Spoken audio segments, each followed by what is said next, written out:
आप फ्रीज हो गए। जय हिंद दोस्तों, welcome to IAS with Hari Mohan and institute for analytical studies. दोस्तों, आज हमारे साथ डॉक्टर अभिषेक मिश्रा जी हैं। लाजवाब पर्सनैलिटी, इंडिया तो है ही, पाकिस्तान के अंदर भी इतनी ही जबरदस्त लेवल पर मशहूर। यकीन मानिए इनका टाइम लेना बड़ा मुश्किल होता है और इनकी प्रोफाइल के अंदर, मतलब प्रोफाइल इन द सेंस इनके टाइम शेड्यूल के अंदर सबसे ज्यादा आपको पाकिस्तान से चैनल वाले मिलेंगे जो इनसे पूछ रहे होंगे साहब ऐसे कैसे और वैसे। बाय प्रोफेशन ये लॉ फैकल्टी हैं, बहुत अच्छा खासा इनका फॉरेन का भी एक्सपीरियंस है, सब चीज़ें। तो इसीलिए मैंने सर से बड़ी मिन्नतों से रिक्वेस्ट करी कि सर आप प्लीज़ हमारे को थोड़ा सा टाइम दें और ये बताएं कि असलियत में जिस तरीके से यूरोप के अंदर एक क्राइसिस चल रहा है और उस क्राइसिस के अंदर सबसे ज़्यादा जो उंगलियां उठ रही हैं वो उठ रही हैं इस्लाम के नाम पर, इस्लाम के ऊपर या इस्लाम के नाम पर। तो ये असलियत में कलेश क्या है, प्रॉब्लम क्या है और ऐसा क्या है कि जॉर्जिया मेलोनी कह रही हैं कि इस्लाम को यूरोप से बाहर निकालना ही पड़ेगा, हमारी वैल्यूज़ का कॉन्फ्लिक्ट है, हम इनके साथ कंपैटिबल नहीं हैं। जबकि यही यूरोप एक बार कह रहा था कि सस्ती लेबर आएगी, हमारे नौकर बन के रहेंगे। यहाँ तक कि यूरोप ये ओपिनियन बना के बैठा हुआ था कि भाई जो भी मामला है यहाँ पर ये हमारी फ्रीडम देखकर खुद चेंज हो जाएंगे, इस्लाम छोड़कर हमारे जैसे बन जाएंगे। लेकिन हो तो उल्टा रहा है। सर ये मामला क्या है, इसके ऊपर थोड़ा सा हमारा ज्ञान बढ़ाइए। Thank you Hari ji for inviting me और आपने इतने for giving me such a generous introduction, really appreciate it. ऐसा कुछ नहीं है, आप जब भी बोलेंगे हम आएंगे। We are in same people. देखिए, यूरोप में ये जो आप देख रहे हैं द रिस्पॉन्स अगेंस्ट इस्लाम, ये बेसिकली यूरोपियन सोसाइटी का नेशनलिज्म को काउंटर करने का एक सोल्यूशन था जो बैकफायर कर गया। यूरोप पिछले 500-800 सालों से कई क्राइसिस का शिकार हुआ और उसको इंटेलेक्चुअली उन्होंने वर्ड आउट करने की कोशिश की। कई मामलों में वो सक्सेसफुल हुए, कई मामलों में वो सक्सेसफुल नहीं हुए। जैसे उनका फर्स्ट अटेम्प्ट जो इंटेलेक्चुअली शुरू होता है यूरोपियन क्राइसिस से बाहर आने का, उसका नाम है रेनेसां। उस रेनेसां में आपने देखा इंटरनेशनल लॉ जैसे कॉन्सेप्ट का उद्भव हुआ, फेडरल लॉ का उद्भव हुआ, उसके बाद कॉन्स्टिट्यूशनल गवर्नेंस जो आज की डेट में आप देखते हैं वो वहां से ही शुरू होता है कि कॉन्स्टिट्यूशनल फॉर्म ऑफ गवर्नेंस होनी चाहिए, रिलीजन का पॉलिटिक्स से सेपरेशन होना चाहिए, यानी कि बाइबल से पॉलिटिक्स अलग होनी चाहिए, जिसको आप सिंपल सी भाषा में कहें। और इस तरीके से उन्होंने कॉन्स्टिट्यूशनल सोसाइटी बनाई। उनकी कॉन्स्टिट्यूशनल सोसाइटी को आप कहते हैं नेशन स्टेट। आप कॉन्स्टिट्यूशन और नेशन को इंटरचेंजेबली यूज कर सकते हैं यूरोपियन कॉन्टेक्स्ट में। दैट मीन्स व्हेन यू से nation state, it basically means constitutional state. हमारे यहाँ कॉन्स्टिट्यूशन को किसी और देश में देखा जाता है, बिकॉज यूरोपियन स्कॉलर्स अब ये भी लिख रहे हैं कि European constitutions have become a major obstacle in the enforcement of the idea of European Union. EU के फेल होने में उनकी कॉन्स्टिट्यूशनल गवर्नेंस एक बहुत ज्यादा रोल निभाती हैं, बिकॉज की constitution of every state they see as a blockade in percolating the European laws. ठीक है ना? तो ईयू का जो एक आज की डेट में नेमेसिस है वो है कॉन्स्टिट्यूशनल गवर्नेंस। बट वो एक दूसरा प्रॉब्लम है। उस प्रॉब्लम को आप ऐसे समझिए कि मुझे याद है जब मैं पीएचडी के स्कॉलरशिप के इंटरव्यू में गया था अपने प्रोफेसर के सामने जर्मनी में, तो उन्होंने कहा कि भाई देखिए, हमारा पीएचडी जो है वो इंटरनेशनल लॉ पे है और आपकी पीएचडी में कंपैरेटिव स्टडी है, तो आप ये कैसे प्रूव करेंगे कि जो आपका सब्जेक्ट मैटर है वो इंटरनेशनल लॉ है। तो मैंने उनको प्रश्न जवाब देने की जगह, उत्तर देने की जगह उनसे एक प्रश्न पूछा कि मुझे बस आप इतना बता दीजिए, यूरोपियन यूनियन एक फेडरल लॉ है या इंटरनेशनल लॉ है? अगर आपको इस पे क्लैरिटी है तो मैं आपको उत्तर दे दूं कि मेरा सब्जेक्ट मैटर क्या है। मेरे हिसाब से जो ईयू की कॉन्सेप्ट आप मुझे बताएं पहले। सो बॉटम लाइन ये है, and then in the evening I was granted scholarship. So मेरे कहने का ये मतलब है कि यूरोप ने वर्ल्ड वॉर 2 के बाद एक डायरेक्शन बदली और वो डायरेक्शन उन्होंने ये बदली कि नेशनलिज्म को उन्होंने आइडेंटिफाई किया एज अ मेजर प्रॉब्लम, जिसको कि आप नाजिज्म भी कहते हैं। तो उन्होंने नेशनलिज्म को, जो यूरोपियन टॉक्सिक नेशनलिज्म है कि हम सबसे अलग हैं, सबसे बेहतर हैं, उसको काउंटर करने का उनके स्कॉलर्स ने तरीका बताया मल्टी कल्चरलिज्म। अब वो मल्टीकल्चरलिज्म के नाम पे उन्होंने दुनिया के कई लोगों को इनवाइट किया, लेकिन जो मेजर इनविटेशन, जो मेजर उनके यहाँ पे मल्टीकल्चरलिज्म के नाम पे जो लोग आए वो इस्लामिक लोग थे। स्पेशली तुर्की से। जैसे आप देखें जर्मनी पटा पड़ा है तुर्की मुसलमानों से। आपके जो लिसनर्स हैं उनको ये बता दें कि जो तुर्की जो स्टेट है, जो यूरोप और मिडिल ईस्ट के एकदम जिसे कह लीजिए मुंह पे है, it's on the what you call touch stone आप जिसको कह लीजिए of the Europe and middle east, वो दोनों को मिलाता है तुर्की जो है। तुर्की में जो रहने वाले लोग हैं वो यूरोपियन नहीं है। तुर्की आज भी यूरोपियन यूनियन का पार्ट नहीं है। वो क्यों नहीं है? दो वो नेटो का पार्ट है मगर वो यूरोपियन यूनियन का पार्ट नहीं है। उसका रीजन यही है कि यूरोपियंस उनको यूरोपियंस नहीं मानते। वो ये जानते हैं कि आप सेंट्रल एशियन हो, आपने यहाँ के आके बंजटाइन एम्पायर को जीता और उस पर आज भी आप काबिज हो। लेकिन अनलाइक जो उनके अरबिक काउंटर पार्ट है जो कि इजराइल का 2 स्टेट सोल्यूशन नहीं मानते, यूरोपियंस ने तुर्कों को अपना पार्ट मान लिया है। वो तुर्की से नहीं कहते कि निकल जाओ, बमबारी नहीं करते, आतंकवादी घटनाएं नहीं करते। They have accepted the Turkey as a part of European life without giving them the political acceptance which is EU. इसका सबसे बड़ा एग्जांपल है कि जब एर्दोगान जो थे वो पावर में आए तो उन्होंने हागिया सोफिया जो चर्च था, जिसको सल्तनत उस्मानिया या ऑटोमन अंपायर अंग्रेजी में कहते हैं, ने कन्वर्ट करके मॉस्क बना दिया था। फिर उसके बाद जब वो आए जो अतातुर्क हैं, कमाल अतातुर्क, उन्होंने उसको फिर से म्यूजियम में कन्वर्ट कर दिया और उसके बाद एर्दोगान ने उस म्यूजियम को फिर से मॉस्क में कन्वर्ट कर दिया।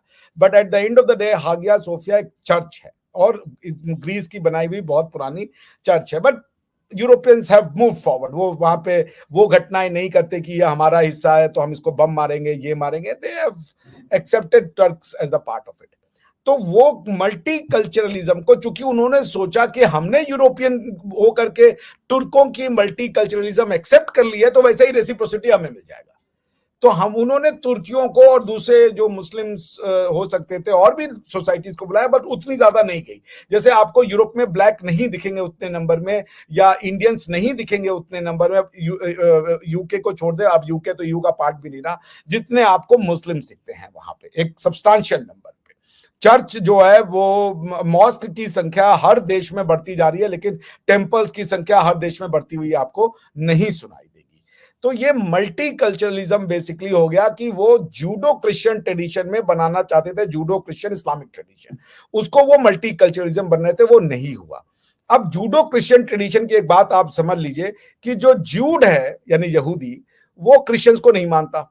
वो कहता है तुम्हारे प्रॉफिट को हम एक्सेप्ट नहीं करते क्योंकि हमारा प्रॉफिट जो आना है उसकी कुछ प्री कंडीशन है और तुम्हारे प्रॉफिट ने उसको प्री कंडीशन नहीं मानी, इसलिए हम जीसस क्राइस्ट को लास्ट प्रॉफिट नहीं मानते। लेकिन क्रिश्चियंस जो समझदार हैं, 2 तरह के क्रिश्चियन हैं। एक जो यहूदियों से नफरत करते हैं, वो यहूदियों से इसीलिए नफरत करते हैं क्योंकि वो कहते हैं कि यहूदियों ने हमारे लॉर्ड सेवियर यानी कि जीसस क्राइस्ट की हत्या करी रोमन्स के साथ मिलकर।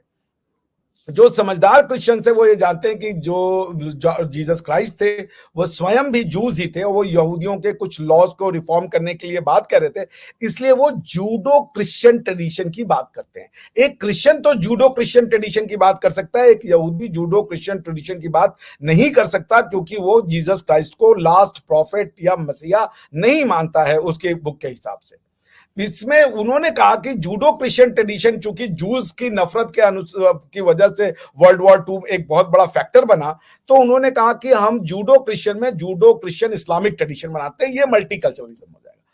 तो उन्होंने इस्लाम को अपने यहाँ इनवाइट किया, मगर इस्लाम से जो एक्सपेक्टेशन जूइश लोगों ने दिखाई या जूइश कल्चर उनके साथ मिल गया, वो इस्लाम में नहीं हुआ। क्योंकि ट्रेडिशनली देखिए, अगर आप इस्लाम को मानते हो एज अ क्रिश्चियन तो फिर आप क्रिश्चियन नहीं रह जाते, आप मुसलमान बन जाते हो। फैक्ट ऑफ द मैटर, आपने जब उनके लास्ट प्रॉफिट को मान लिया और लास्ट प्रॉफिट की टीचिंग को मान लिया तो you become a Muslim, you don't remain a Christian anymore. Similarly, if you are a Jew and you accept Muhammad as a prophet, then you become a Muslim, not a Jew anymore. So इस्लाम जो है वो Christianity और Jewish identity को खत्म कर देता है, then you become a Muslim। ठीक है ना?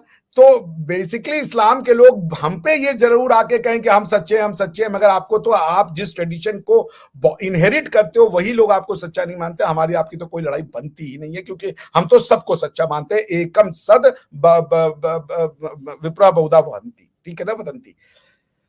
तो अब ये जो इनके बीच में था कि जूडो क्रिश्चियन इस्लामिक मल्टीकल्चरलिज्म हम बनाएंगे, वो यूरोप में धीरे धीरे फेल होने लगा। उसके कई कारण हो सकते हैं, उन कारणों की व्याख्या एक 10 मिनट के उसमें नहीं की जा सकती, लेकिन यूरोपियन लाइफस्टाइल में फ्रीडम घुसता चला गया और इस्लामिक लाइफस्टाइल में ट्रेडिशन घुसता चला गया, और वो ट्रेडिशन बेसिकली अरबिक ट्रेडिशन है। तो यूरोप में ये एक नेशनलिज्म से उसको काउंटर किए जाने लगा, क्योंकि वो आपका कल्चर अरबिक कल्चर को मानने को तैयार नहीं है, उसको अपने कल्चर पे पूरा प्राउड है। आप बेसिकली इस्लाम के नाम पे कोई नई आइडियोलॉजी नहीं ले जाते हो, आप अरबिक कल्चर को रिलीजन के नाम पे इंपीरियलिज्म की फॉर्म में थोप देते हो, बोलते हो ये लॉ ऑफ द गॉड है, which is not the right form, right. और ये इसी चीज से निकल के यूरोप रेनेसा किया था। जो चीज आप यूरोपियंस को बता रहे हो कि ये God, world of the God है, ये शरिया है, इसी को वो कैनन लॉ कहते थे। Christianised version of the religious law is canon law, Islamic version of the religious law is sharia law, and the Jewish version of the religious law is called Torah. तो तोरा, cannon law और शरिया के बीच की ये जो लड़ाई है, इसमें जो यूरोपियंस थे, इन्होंने कहा भाई हम तुम्हारा शरिया क्यों मान लें, हमारे कैनन लॉ में ऐसी क्या कमी थी, और उस निकल के हमने सेक्युलरिज्म को लाया। तो why are we going to accept sharia if we have to accept religious law? We will go back to canon laws. हमारे पास है पूरे कैनन लॉ, हमारे प्रीस्ट है, हमारे बिशप्स है, हमारा सब कुछ है। तो उन्होंने पॉलिटिक्स से सोसाइटी को अलग किया। इसी प्रोसेस को कहते हैं constitutionalism. This is the starting point of political and constitutional governance. दूसरी चीज हरी साहब ये है कि इस्लामिक जो रिफॉर्म होना चाहिए था, उन्होंने सोचा कि ये आके पॉलिटिक्स को रिलीजन से अलग कर देंगे, ये उन्होंने नहीं किया, बल्कि अपनी कॉन्स्टिट्यूएंसी वो बनाने लगे। वो घेटोइजेशन ऑफ द यूरोप शुरू हो गया। आप बेल्जियम में जाएं, और मैं तो रहा हूं, मैंने अपने जिंदगी के 12-15 साल, चूंकि मेरे मास्टर्स और पीएचडी दोनों ही यूरोप से की है, मैंने वहां पे गुजारा है, मैं यूएन में भी काम कर चुका हूं, तो मैंने बहुत क्लोजली यूएन लाइफ को ऑब्जर्व किया है। आप यूरोप को दो पार्ट में डिवाइड करें अगर यूरोप को समझना चाहते हैं, ईस्ट यूरोप और वेस्ट यूरोप। ईस्ट यूरोप में आप देखें, आज की डेट में इस्लाम एक ग्रोइंग रिलीजन है। मैसिडोनिया की 20% पॉपुलेशन या 8-10-15% पॉपुलेशन जो है वो मुस्लिम है। उसी तरीके से सर्बिया, जो पूरा युगोस्लाविया की लड़ाई थी, वो बेसिकली सर्ब ऑर्थोडॉक्स क्रिश्चियन और जो टर्क्स मुस्लिम्स के बीच में थी। It was a Christian Muslim war. तो अब धीरे धीरे जैसे जैसे क्रिश्चियन इस्लाम असर्ट कर रहा है, वो मॉडर्नाइजेशन को नहीं एक्सेप्ट कर रहा है, वो फ्रीडम ऑफ रिलीजन को यूज करके रिलीजन को इंपोज करना चाह रहा है। वो ये नहीं समझ रहा कि फ्रीडम ऑफ रिलीजन का मतलब है अपने देवी देवता को, अपने अल्लाह को जैसे मानना है मानिए, हमारे वाले को मानने की कोई बंदिश नहीं है। वो ये समझ रहा है कि हमारा वाला सही है और हमें इनके ऊपर अपना वाला लगा देना है। दिस हैज क्रिएटेड कॉन्फ्लिक्ट, क्योंकि वो आपको मानने को तैयार है, आप उनको मानने को तैयार नहीं हो। आप कह रहे हो कि यूरोपियन फ्रीडम जो है वो मॉरल टर्पिट्यूड है, वो मॉरल डीके है और वो मॉरल डिकेडेंस है, क्योंकि आप तो, आपकी लड़कियां जो है वो तो समाज में नंगी घूम रही हैं और आप जो है दारू पी रहे हो और ये पी रहे हो, विदाउट ये अंडरस्टैंडिंग किए हुए कि पहली बात, wine is the part of Christian culture, judo Christian culture. Wine के बिना उसकी नहीं सोचा जा सकता है, क्योंकि the first miracle Jesus Christ performed, और जब उनको फॉलोअर्स मिलने शुरू हुए, वो ये कि वो एक जूइश शादी में इजराइल के किसी इलाके में थे, वहां पे उस शादी में अचानक से वाइन खत्म हो गया। तो जीसस क्राइस्ट, वो वहां के जो शादी वाले थे, वो परेशान हो गए कि हमारी तो इज्जत कट जाएगी, क्या होगा। तो जीसस क्राइस्ट ने वहां पे कुछ पानी के बड़े बड़े टब रखे थे, उनको उन्होंने वाइन में कन्वर्ट कर दिया। सो वाइन और liquor is a part of Judeo Christian tradition, और अल्कोहल से आपकी विशेष दुश्मनी है। तो बेसिकली जो जूस करता था उसका एकदम अपोजिट हो गया ये इस्लामिक जो कल्चर है। तो उन्होंने जूइश फिलॉसफी में अरबिक तड़का लगा के एक रिलीजन का फॉर्मेशन किया, उसको कहते हैं इस्लाम। अब यूरोप ये कह रहा है कि भाई हमने छोड़ दिया तो तुम भी छोड़ो अपना रिलीजन, उसको पर्सनल मैटर बनाओ, उसको तुम पॉलिटिक्स में क्यों घुसेड़ दो कि हमें शरिया लॉ चाहिए। वो नहीं देना चाहते शरिया लॉ आपको।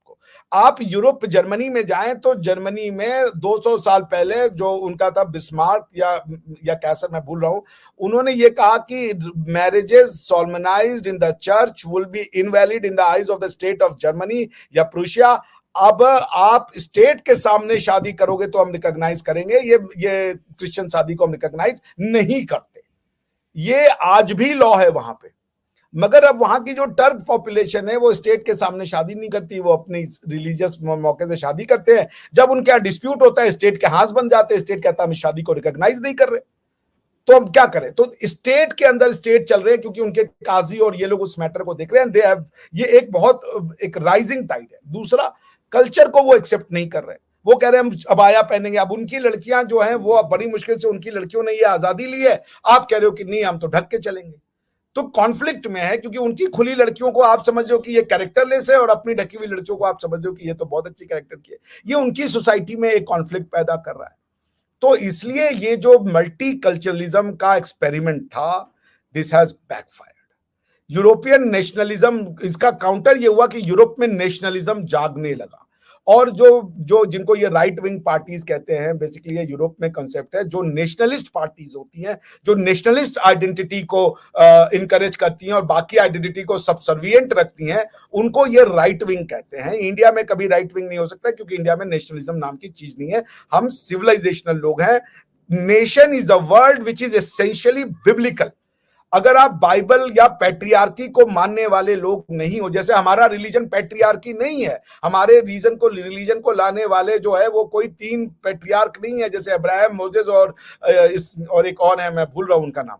हमारे यहाँ पे रिलीजन का कोई आदमी नहीं है, पता ही नहीं किसने शुरू किया था, ठीक है ना। जूडो क्रिश्चियन ट्रेडिशन का एक आदमी है जिसने शुरुआत की, जैसे Moses is the first man, Abraham is the first man. इस तरीके से वो अपनी सोसाइटी को लेके चलते हैं, जिसको वो पैट्रियार्की कहते हैं।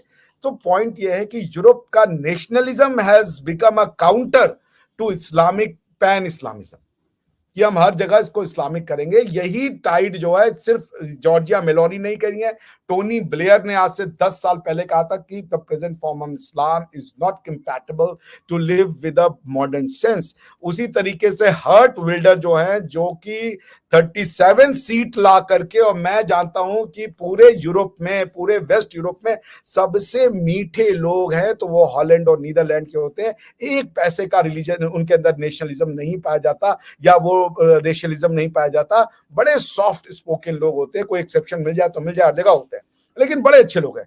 अगर डच ने, हॉलैंड ने अगर वोट दे दिया है हर्ट विल्डर को, तो ये there is a reasons to worry for the people of Turk and Arabic origin की वो क्या चाहते हैं सोसाइटी का। और मेरे ख्याल से अरब ने काम करना शुरू कर दिया है।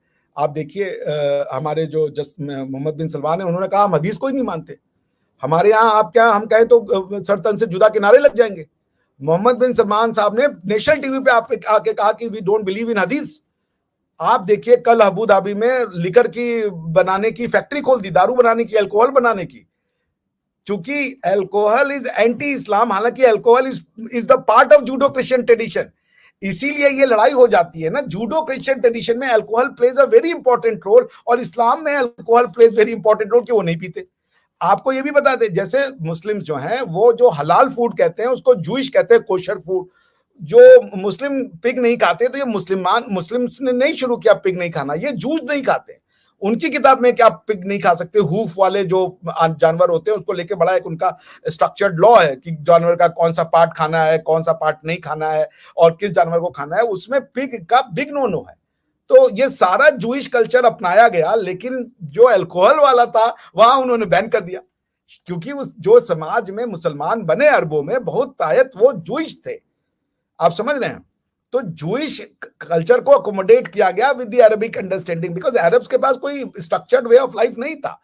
वो तो जिसको कह लीजिए कारवा में घूमने वाले और इस तरीके से एक जगह पे रहने वाले लोग थे, जैसे टर्क्स थे।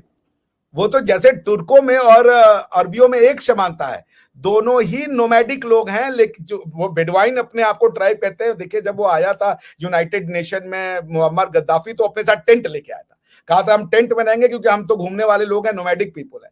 तुर्कों में और अरबों में समानता यह है कि दोनों ही घुमक्कड़ हैं, दोनों ही नोमैडिक लोग हैं। लेकिन जो अरबी नोमैड है वो भरी रेगिस्तान में 50 डिग्री में रहता है, जो तुर्की नोमैड है वो दुनिया के सबसे कोल्डेस्ट डिग्री रीजन -50 में रहता है। सो दोनों की ये जो टेंडेंसी है, ये टेंडेंसी ने इनको जो है एक जिसे कह लीजिए रिबेलियस या वॉरियर टाइप का बनाया, लेकिन अरबों से भी ज्यादा घातक वॉरियर जो है सारी दुनिया को पता है, वो सेंट्रल एशियन है। दे आर मर्सीलेस पीपल, उनके पास मर्सी नाम की चीज नहीं होती। सो ये कल्चरल प्रॉब्लम है वेस्ट एशिया की, ये जबरदस्ती हमारी प्रॉब्लम बना दी गई है। कोई स्कॉलर इसको बैठ के एक्सप्लेन करे अगर अपने लोगों को। और हमारे यहां क्या किया गया कि फ्रीडम ऑफ रिलीजन के नाम पे टू नेशन थ्योरी बना दी गई कि मुस्लिम्स अलग हैं। भाई नहीं कर सकते आप उनको अलग, उनका कल्चर हमारा ही है। उनको ये समझ ही नहीं आएगा कि इस्लाम का जो उद्भव हुआ वहां पे जुडाइज्म क्या रोल प्ले कर रहा था, क्रिश्चियनिटी क्या रोल प्ले कर रही थी, क्या उसका असर था प्रॉफेट मोहम्मद के ऊपर। आपको ये सब समझना पड़ेगा, क्योंकि आप देखिए प्रॉफेट मोहम्मद कह रहे हैं हम जीसस क्राइस्ट को मानते हैं, सारे मुसलमान कहते हैं हम जीसस क्राइस्ट को मानते हैं, और क्रिश्चियन कहते हैं कि हम आपके प्रॉफेट को मान ही नहीं सकते, क्योंकि अगर आपके प्रॉफेट को हम मानते हैं तो जीसस क्राइस्ट झूठे हो जाएंगे। क्योंकि लास्ट प्रॉफिट की बात है, सेकंड लॉस्ट की तो है ही नहीं है। बिकॉज कि इस्लाम का क्या है, इस्लाम का जो कलमा है ला इलाहा इल्लल्लाह, ये इस्लामिक कलमा नहीं है, ये फर्स्ट कमांडमेंट है। फर्स्ट कमांडमेंट का जो है, जो सेंटेंस है मोसेस को मिला, वो यही है कि ला इलाहा इल्लल्लाह, there is no god but the god to worship. अब मुसलमान आप बनते हो जब आप इसमें एक और सेंटेंस जोड़ते हो, यानी आपने अगर ये कहा सिर्फ कि ला इलाहा इल्लल्लाह तो आप अरबिक जूस बन गए। लेकिन जब आपने कहा ला इलाहा इल्लल्लाह मुहम्मदुर रसूलुल्लाह, तो अब आप मुसलमान बन गए। क्योंकि आप कह रहे हो कि मोहम्मद रसूल हैं और मोहम्मद जो हैं वो लास्ट है, सारी लड़ाई लास्ट की है मुसलमानों की। अगर आप लास्ट का क्लेम छोड़ दें तो बहुत सारे प्रॉब्लम सॉल्व हो जाएगा। लेकिन अगर आप कह रहे हो लास्ट है, तो फिर जीसस क्राइस्ट कौन है? Who is Jesus Christ? क्योंकि पहले तो मोसेस है दोनों के लिए, और मोसेस की किताब में यह लिखा है कि एक लास्ट आएगा, बाकी सब आ चुके। लास्ट की जगह है और किसी की जगह नहीं बची, बाकी जितने आने थे आ के चले गए वो। तो जीसस क्राइस्ट कह रहे हैं I am the lost, I am the last one, I am the son of God. मुसलमान कह रहे हैं कि हाँ हाँ आप हैं, मगर हम भी लास्ट हैं। तो इसी को आगे बढ़ाते हुए कादियानियों ने कहा कि अगर जीसस क्राइस्ट के बाद प्रॉफिट मोहम्मद आ सकते हैं तो फिर हमारे कादियानी भी आ सकते हैं। क्योंकि अगर क्लेम ये है कि जीसस क्राइस्ट वापस आएंगे और फिर ये होगा, तो उन्होंने कहा फिर तो हमारे भी एक रिफॉर्मर की जरूरत है। उन्होंने कादियानियों ने बोला कि हम इनको मानते हैं। फिर उसी आइडियोलॉजी और फिलॉसफी को यूज करते हुए कादियानियों ने अपना एक कुछ वो कर, हम कुरान को मानते हैं, लेकिन उस जैसे आपने कहा कि हम बाइबल को मानते हैं, बाइबल में थोड़ी करप्शन है। आपने कहा कि कुरान की आप देखें बहुत पार्ट जो है वो बाइबल की स्टोरियों में उसमें मिलती है जीसस का। जैसे कि आप हमारे अगर गुरु ग्रंथ साहब पढ़ें तो आपको राम की बातें मिलेंगी, शिव जी की बातें मिलेंगी, कृष्ण जी की बातें मिलेंगी। कुरान में पढ़ेंगे तो आपको मोसेस की बातें मिलेंगी, अब्राहम की बातें मिलेंगी, इस्माइल की बातें मिलेंगी, इब्राहिम की बातें मिलेंगी। तो पॉइंट ये है कि भारत के मुसलमान को ये समझाना पड़ेगा कि ये जिसको तुम यूनिवर्सलिटी समझ रहे हो वो एक लोकैलिटी है। सब आप फ्रीडम ऑफ रिलीजन के नाम पे आपकी बातों को मान रहे हैं। आप यहूदियों को दिन रात गाली दे रहे हो, यहूदियों से ही आपके रिलीजन की वैलिडिटी है, तो यहूदियों से पहले बोलो कि आपको मान ले तो बात खत्म। क्योंकि जिस दिन यहूदियों ने मान लिया कि हाँ प्रॉफिट है तो यहूदी खत्म हो जाएगा, एक भी यहूदी नहीं बचेगा, सब मुसलमान बन जाएंगे। जिस दिन क्रिश्चियनों ने मान लिया कि हाँ प्रॉफिट है तो सारे क्रिश्चियन खत्म हो जाएंगे, सब मुसलमान बन जाएंगे। उनसे लड़ो, हमसे क्या लड़ रहे हो? हम तो कह रहे क्रिश्चियन भी सही है, यहूदी भी। हम तो कह रहे एकम सद बहुधा विप्राह वदन्ति, हम तो कह रहे क्रिश्चियन भी सही, यहूदी भी सही, तुम भी सही, हम भी सही। पॉइंट ये फ्रीडम ऑफ रिलीजन के नाम पे घफलत यहां फैला दी और एक लोकल आइडिया को यूनिवर्सल आइडिया बना दिया। लोग डर के मारे बोलते नहीं, मगर कौन सा डर? मैं तो किसी की डिसरेस्पेक्ट नहीं कर रहा, आपको मेरी गर्दन काटनी है काट लो इस बात के लिए, but the truth must be spoken, this is the truth. आपको सच्चाई अगर नहीं समझ में आ रही है और आप कहते हो हम भारतीय हैं, आपको यह बता दिया गया, यही हुआ है यूरोप में। जॉर्जिया मेलोनी जो कह रही है वो भारत में हुआ। जॉर्जिया मेलोनी से पहले यहां पे सावरकर इज जॉर्जिया मेलोनी। जो बात सावरकर को आप गाली दे रहे हो, जो Savarkar is Giorgia Meloni, Savarkar is hate विल्डर्स। Hate विल्डर्स मुसलमानों से नफरत नहीं करता, जॉर्जिया मेलोनी मुसलमानों से नफरत नहीं करती। लेकिन जॉर्जिया मेलोनी ये कह रही है तुम हमारे कल्चर को छोटा बता रहे हो, दिस इज अनएक्सेप्टेबल। सावरकर ने भी कहा कि मैं यूनिवर्सल आदमी हूं, आप लेकिन कहोगे कि इस्लाम बेहतर है तब मैं हिंदू बनूंगा। ये सावरकर की थॉट प्रोसेस है। सावरकर की किताब आई थी सर सैयद अहमद खान के टू नेशन थ्योरी के रिस्पॉन्स में। तो आप अगर कॉज को छोड़ दोगे, इफेक्ट को सिर्फ स्टडी करोगे, तो आप पूरा पिक्चर नहीं दे रहे होगे दुनिया को। क्योंकि जो भी कट्टर हिंदू है वो क्या कहेगा? कट्टर हिंदू कहेगा भैया सब सही है, कट्टर हिंदू पारसी के अंदर में रहने को तैयार है। इस देश का 76% वेल्थ तो हरी भाई आप हमसे अच्छा जानते हैं, मुसलमानों से ज्यादा, अरे इस क्षेत्र का 76% वेल्थ पारसियों के पास है भाई। टाटा के पास है, गोदरेज के पास है। कौन है ये लोग? पारसी है। किसी ने बोला कि अरे भाई ये क्या हो रहा है, पारसी है, पारसी है, हम तो हिंदू नहीं है। यहाँ पे फर्क ही नहीं पड़ता। उन्होंने अपने आप को सन ऑफ द सॉइल मान लिया, बात खत्म। आपका खुदा आप जानो। वो आप पारसी लड़की से अगर कोई हिंदू शादी कर ले, वो उसको अपने प्रॉपर्टी का हिस्सा नहीं देते। वो आप पारसियों के फायर टेम्पल में जा नहीं सकते, बैन है। कोई फर्क नहीं पड़ता, ये उनकी वो है, वो माने। लेकिन उन्होंने अपने आप को भारतीय मान लिया। उनकी महिलाओं ने साड़ी को अपना माना। अब हमारे कुछ मुस्लिम फ्रेंड हैं, वो कह रहे हैं मुसलमान होकर साड़ी पहन रही है, बिंदी लगा रही है। पारसियों ने साड़ी को अपना ड्रेस बनाया। अगर उन्होंने सली बोटी को अपना खाना बनाए रखा, तो उन्होंने लोकल खाने को अपनाया। बात यही हो रही है कि मुसलमानों को कोई नहीं कह रहा कि आप अपना गॉड छोड़ दीजिए। दो चीजें कीजिए कि आपका गॉड आपका है, वो आपका फ्रीडम है, उसको आप सच्चाई समझने की कोशिश कतई ना करें। तो यूरोप भी इसी चीज का शिकार है। यूरोप में कोई एंटी इस्लाम या ऐसा कुछ नहीं है। यूरोप के लोग इतने भी पागल नहीं है, और पागल तो हर जगह मिल जाएंगे आपको। लेकिन ये जो आप जॉर्जिया मेलोनी और घेट विल्डर और इस टाइप के लोग जो आ रहे हैं, वो ये कह रहे हैं कि भाई हमारी कल्चर को एक्सेप्ट, रेस्पेक्ट दो। तुम हमारी लड़कियों को प्रोस्टिट्यूट कह रहे हो, यहाँ शादी कर रहे हो, लेकिन तुम्हारी लड़की अगर किसी से यहाँ शादी कर ले, तुम उसकी गर्दनें काट दोगे। ये क्या तरीका है? जब मैं जर्मनी में था, मुझे याद है आज भी, एक यूट्यूब वायरल हुआ। यूट्यूब पे एक लड़की थी, वो बताई कि न्यू ईयर ईव पे वो और उसकी दोस्त लोग घूमने गई थी, और वहां पे छोटे कपड़े पहनते हैं, ये सब नॉर्मल चीज है। तो उन्होंने कई सीरियंस को बुला लिया था, 1.5 मिलियन सीरियंस थे। और मैंने तो देखा था हैम्बर्ग रेलवे स्टेशन के बाहर टेंट लगा दिए थे। बड़ा खूबसूरत वो जगह होती थी, बड़े उन्होंने अच्छे से पार्क वार्क थे, उसमें टेंट आ गए थे और बहुत गंदगी हो गई थी। पूरा जर्मनी थोड़ा सा अनकंफर्टेबल भी था, लेकिन उन्होंने एक्सेप्ट किया। रातों रात, मैं बता रहा हूं हरी भाई, रातों रात उन्होंने बिल्डिंगें खड़ी कर दी, घर बना दिए, क्योंकि लोकल लोग जो थे रिफ्यूजीज को अपना घर देने को तैयार नहीं थे। जबकि गवर्नमेंट ने कहा कि आप इनको रिफ्यूजी आपको किराया देंगे। हालांकि उन्होंने एक सीलिंग कर दी थी कि 400 यूरो या इससे ज्यादा नहीं देंगे। उन्होंने कहा आप घर दीजिए, किराया गवर्नमेंट से आएगी। मगर लोग नहीं देने को तैयार थे। जब मैं घर के लिए अप्लाई करता था, तो मुझसे पूछते थे कि तुम क्या उसमें आ रहे हो, एक जर्मन वर्ड है फॉर द स्टेट असिस्टेंस। तो मैं बोलता था नहीं नहीं, मैं तो स्कॉलरशिप पे मैं अपना दूंगा। तो वो मुझे फिर इंटरटेन करते थे। वरना वो, जबकि वो गवर्नमेंट से 50 यूरो कम लेने को तैयार थे, मगर वो रिफ्यूजीज को नहीं लेने को तैयार थे। तो वो, इसका रीजन ये नहीं कि वो बुरे लोग हैं, उसका रीजन ये है कि तुम गवर्नमेंट के असिस्टेंस भी ले रहे हो, फिर उनके ऊपर हंस भी रहे हो, उनकी चीजों का मजाक भी उड़ा रहे हो, उनकी लड़कियों को तुम गंदा कह रहे हो। This has backfired. इसी का रिस्पॉन्स है Giorgia Meloni. So Giorgia Meloni is the Savarkar.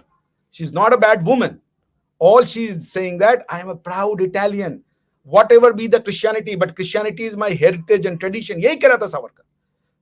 हम प्राउड इंडियन हैं, हमारी कल्चर जो भी हो, हम हिंदू हैं। लेकिन अगर आप कहोगे कि हिंदू गंदे हैं, हिंदू नजस हैं, ये चाहे मुगल्लम ने हो, आप बाबरनामा में पढ़ें जरा, बाबर ने क्या कहा है हम लोगों के लिए पढ़ के बता दीजिए। मैंने एक बार पढ़ने की कोशिश की थी, मुझसे महोदय नाराज हो गए थे, गालियां देने लगे मुझे। वो उन्होंने कहा बंद करो इंटरव्यू। तो आप सच नहीं सुनना चाहते तो फिर ये होगा, समाज रिपेल करेगा। जॉर्जिया मेलोनी इज नॉट, देखिए जॉर्जिया मेलोनी अगर एंटी इमिग्रेंट होती या रेसिस्ट होती, तो मोदी तो मैन ऑफ कलर्ड है ना। मोदी के साथ फोटो डाल के उन्होंने लिखा मेलोडी। अगर if she hated the man of colour, तो मेलोडी कभी नहीं बचती। दैट शोज कि वो लोग वो बुरे नहीं है, सारे अच्छे नहीं है। हमारे यहाँ भी सारे हिंदू अच्छे थोड़े हैं, बहुत से दुष्ट हैं, आपको भी पता है, बहुत से दुष्ट है। वो लोग करते हैं गाय के नाम पे जमीनें हड़प लेना, गौशाला के नाम पे करते हैं ऐसे लोग, मुझे पता है। मगर वो कल्चर को आप लॉ से ठीक कर सकते हो। अब आप मेरी कल्चर को गाली दे दो, दैट्स अ डिफरेंट थिंग, ठीक है ना। तो पॉइंट यही है कि ये जो जो जो भारत जो करता है, यूरोप उसको बाद में फॉलो करता है। दुनिया को हमने बताया कि 2 नेशन थ्योरी खतरनाक थ्योरी है, इससे बचो, तो वो मल्टीकल्चरिज्म पढ़ा रहे थे। हमने बताया कि टेररिज्म नाम का फिनोमिना होता है, तो कहते थे लॉ एंड ऑर्डर का प्रॉब्लम है, आपको पता ही नहीं है कि स्टेट्स कैसे चलती है, गवर्नमेंट कैसे चलता है, तो हम बताएंगे। आज उनको 2 नेशन थ्योरी भी समझ में आ गई, और आज उनको टेररिज्म भी समझ में आ गया। आप टेररिज्म के लिए दुनिया भर में FATF खोले बैठे हो। So India is the world Guru and India will remain. Abhishek ji, इस पूरे डिस्कशन की सिर्फ एक लाइन कहना चाहूंगा, मजा आ गया। वैसे तो ये डिस्कशन था नहीं, एक सवाल था उसका जवाब दे दिया, लेकिन मजा आ गया। और मैं यही चाहूंगा कि जो रूट कॉज है, वो डिस्कस जो आपने किया ना जूडो क्रिश्चियनिटी और जूडो इस्लामिक कल्चर के बारे में, उसको असलियत में डिस्कस करने की जरूरत है। और सच में ये अल्टीमेट, कभी मतलब हमारे यहाँ कहते हैं ना कि मतलब पढ़े लिखे के साथ बैठोगे तो ज्ञान की गंगा बही जाएगी और कई किताबों में नहीं आएगी। आज मुझे ऐसा फील हुआ है। मैं अपनी पूरी बात को इस तरीके से समाप्त करना चाहूंगा। साहब आज आपके लिए बहुत बहुत धन्यवाद, आपने बिजी शेड्यूल से मेरे लिए टाइम निकाला। उम्मीद करता हूं अगले बहुत सारे सवाल आपसे अब मैं पूछ के आपको परेशान करता रहूंगा। और मेरे जो स्टूडेंट्स हैं उनकी तरफ से भी आपका धन्यवाद। धन्यवाद साहब।